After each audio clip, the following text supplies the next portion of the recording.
Assalamualaikum warahmatullahi wabarakatuh. Perkenalkan, nama saya Siti Saudah. Saya mewakili Dharma Wanita Min 2 Jepara akan membacakan surat Kartini. Selamat menyaksikan. Kepada Nona Estela H. Zihandela, 6 November 1899.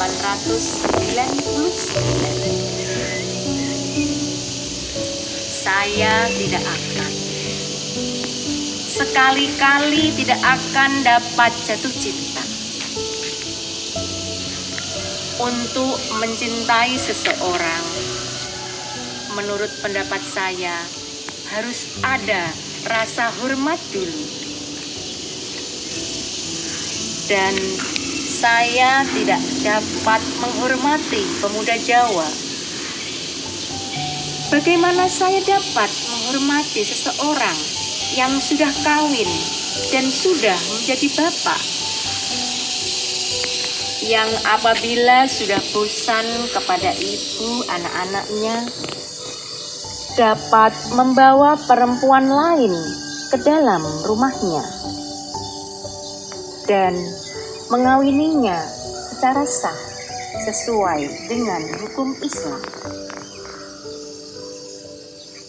Ajaran Islam mengizinkan kaum laki-laki kawin dengan 4 orang wanita.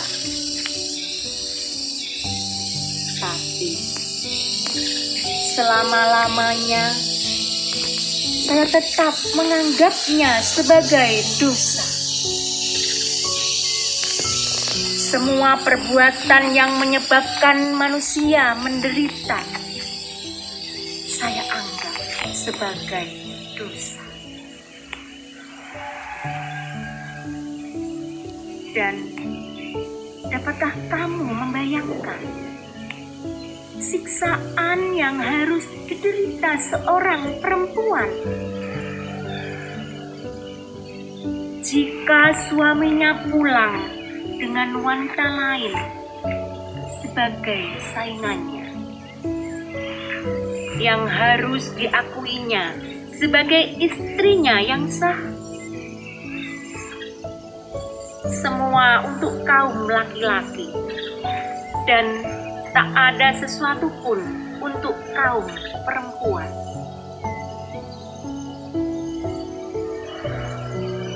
Betapa pahit kekecewaan saya dalam hal ini. Mengertikah kamu sekarang apa sebab saya begitu benci perkawinan? Pekerjaan yang serendah-rendahnya akan saya kerjakan dengan rasa syukur dan rasa cinta, asal saya bebas dari keharusan kawin. Tapi saya tidak boleh mengerjakan sesuatu, sama sekali tidak boleh, mengingat kedudukan ayah dalam masyarakat. Aduh Stella, tentu kamu dapat merasakan betapa sedihnya menginginkan sesuatu dengan sungguh-sungguh, tapi kamu merasa tak berdaya untuk mencapainya. Apakah sekarang kamu mengerti mengapa saya ingin sekali menguasai bahasamu yang bagus itu? Saya mengirimkan kepadamu karangan dari sumbangan lembaga kerajaan untuk ilmu bumi, bahasa dari bangsa-bangsa di Hindia. Karangan itu aku tulis kira-kira 4 tahun yang lalu, dan saya tidak pernah membacanya lagi. Hingga baru-baru ini saya temukan kembali ketika saya merapi-rapikan kertas-kertas lama. Ayah kebetulan diminta bantuan oleh pengurus lembaga tersebut. Ayah mengirimkan tulisan itu. Setelah beberapa lama, saya menerima banyak sekali kiriman cetakan ulang. Saya kira barangkali kamu ada minat untuk membacanya, karena saya kirimi satu eksemplar. Karangan mengenai batik membatik yang saya tulis tahun lalu untuk pameran karya wanita. Dimuat dalam karya standar mengenai batik membatik yang akan segera terbit. Senang juga ketika hari-hari itu saya mendengar kabar yang tak terduga mengenai hal itu. Saya sama sekali sudah lupa. Lalu kamu bertanya, bagaimana mulanya saya terkurung dalam tembok itu? Kamu pasti membayangkan bilik penjara atau semacam itu. Tidak, Stella. Penjara saya adalah rumah besar dengan halaman luas di sekelilingnya. Tapi dilingkari dinding tinggi yang mengurung saya.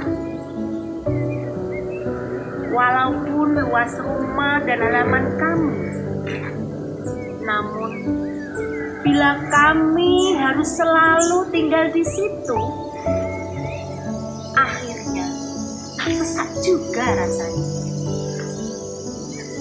Teringat oleh saya karena putus asa yang tidak terkira. Berulang kali saya mengempaskan badan pada pintu yang selalu tertutup. Dan dinding batu yang dingin itu. Ke arah manapun saya pergi, akhirnya sampai pada dinding batu dan pintu terkunci. Untunglah bahwa saya selalu berpengharapan baik dan tidak lekas putus asa. Perubahan dalam seluruh dunia bumi putra kami akan terjadi. Titik baliknya sudah ditakdirkan. Tapi kapan? Itulah masalahnya. Kita tidak dapat mempercepat jam revolusi. Mengapa kami di dalam rimba ini, di daerah pedalaman jauh di ujung negeri, mempunyai pikiran memberontak begitu? Teman-teman saya di sini berkata bahwa lebih bijaksana bagi kamu tidur dalam 100 tahun. Dan begitu bangun, Jawa sudah sampai sejauh yang kami inginkan.